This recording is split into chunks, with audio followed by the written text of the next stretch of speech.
Hello வணக்கம் நண்பா, welcome back to channel. 2023 ஆண்டில் ரிலீஸ் ஆன ஒரு மலையாளம் த்ரில்லர் ட்ராமா மூவி தான் இட்டு. இந்த படத்தை தமிழ் டபிள்யூஷன் இப்போ நமக்கு தந்தி 1ல் ப்ரீமியர் பண்ணியிருக்காங்க. அண்ட் படம் பார்க்க எப்படி இருக்குன்னா, படத்தை பொறுத்தளவுக்கு டீசெண்டாக இருந்தது அண்ட் நல்லாவும் இருந்தது சில இடத்துல. அண்ட் இன்வெஸ்டிகேஷன் போர்ஷன்ஸ்லாம் ரொம்ப சூப்பராக போச்சு. ஆனால் ஃபைனல் கிளைமேக்ஸ் தான் கொஞ்சம் லைட்டாக போர் அடிக்கிற மாதிரி இருந்தது. அண்ட் ஓவராலாக இந்த படத்தோட ஸ்டோரின்னு எடுத்துக்கிட்டிங்கன்னா, கதை என்னன்னா, 2 க்ளோஸ் ஃப்ரெண்ட்ஸ்க்கு நடுவில் இறப்புகள் நேரிடும். இதுக்கப்புறம் போலீஸ் அதை இன்வெஸ்டிகேஷனை ஸ்டார்ட் பண்ண. ஸோ இதுக்கப்புறம் அடுத்தடுத்து இந்த மாதிரியான திகிலான விஷயங்கள் நடந்தது அப்படிங்கிறது தான் இந்த படத்துல மிச்ச கதையாக கொண்டு போயிருக்காங்க. இன்வெஸ்டிகேஷன் ப்ராசஸ்லாம் நல்லா இருந்து ட்ரை பண்ணி பாருங்க, தமிழ் டப்பிங்ல இருக்கு.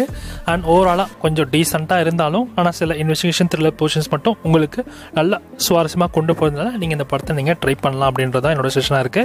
நீங்கள் இந்த படத்தை தமிழ் டப்பிங்ல ஜஸ்ட் ஒன்ஸ் ட்ரை பண்ணி பாருங்க, கண்டிப்பாக இந்த படம் உங்களுக்கு பிடிக்க வாய்ப்பு இருக்கு. சம்பா இந்த மாதிரி தமிழ் டப்பிங் மூவி அப்டேட்ஸ், நிறைய மூவி ரிவ்யூஸ்லாம் நீங்கள் தெரிஞ்சுக்கணும் அப்படின்னா மறக்காம SRS சப்ஸ்கிரைப் பண்ணிச்சுக்கோங்க. அண்ட் இது போல நிறைய மூவி ரிவ்யூஸ் உங்களுக்காக வந்துட்டு இருக்கு. So stay tune.